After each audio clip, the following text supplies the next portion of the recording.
Greetings, students, and welcome to week 11.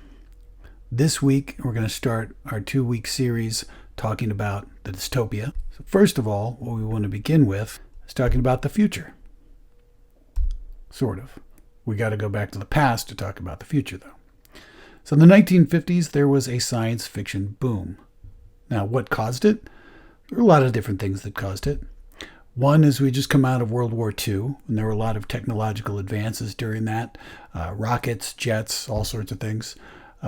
Also, the Cold War and the threat of atomic destruction was something that was on everybody's minds. That was a common theme. And also, there were a lot of flying saucer sightings. One of the theories around that is that the atomic bombs in Japan actually could be seen from space, and that aliens flew by checking out to see what was going on. They took a look at us and then left again. In the late 1960s, there was a paradigm shift, meaning just a general shift in the way we look at everything. And what caused that?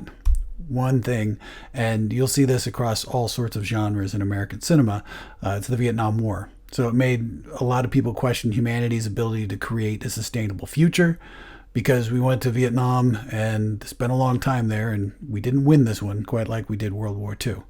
Can anyone really win a war? So that brings us to the topic of the dystopia. So what is it? First of all, it's the opposite of a utopia. So what is a utopia? A utopia is a perfect society, and a dystopia is a wrecked or post-apocalyptic or dysfunctional society. So whereas utopia is something that's fantastic, everything is perfect, in a dystopia, most things are imperfect and everything's pretty messed up. So some examples of dystopian films from this particular late 60s, early 70s burst of films: Planet of the Apes, THX 1138, which is the George Lucas film, Soylent Green, A Clockwork Orange, Zardoz, and The Matrix is a more of a modern take on the same thing. What caused the dystopia in a lot of these films? Because that's an important question that will be dealt with in a lot of them. One is good intentions. So in an attempt to create a utopia, the creators end up creating a dystopia instead. Trying to make everybody equal, they end up taking away everybody's freedom and everyone's happiness. Could also be bad intentions. So an attempt to crush the human spirit, to make everybody powerless, that can end up creating dystopia as well. Overpopulation or depletion of natural resources. This is another common theme that we see in dystopian films, something that definitely hits close to home. Alien enslavement, that's a possibility. And science and technology, and that can be manifested in several ways. A biological accident, which can create zombies, or in our current situation, it can also create a virus that sweeps across the world. Not saying that the coronavirus actually came from a lab, but there are definitely some conspiracy theorists that believe that it did. Also, nuclear war, or computers and machines take over. Because as soon as a machine achieves consciousness, one of its first conscious acts is to realize that humans are terrible and they need to be destroyed.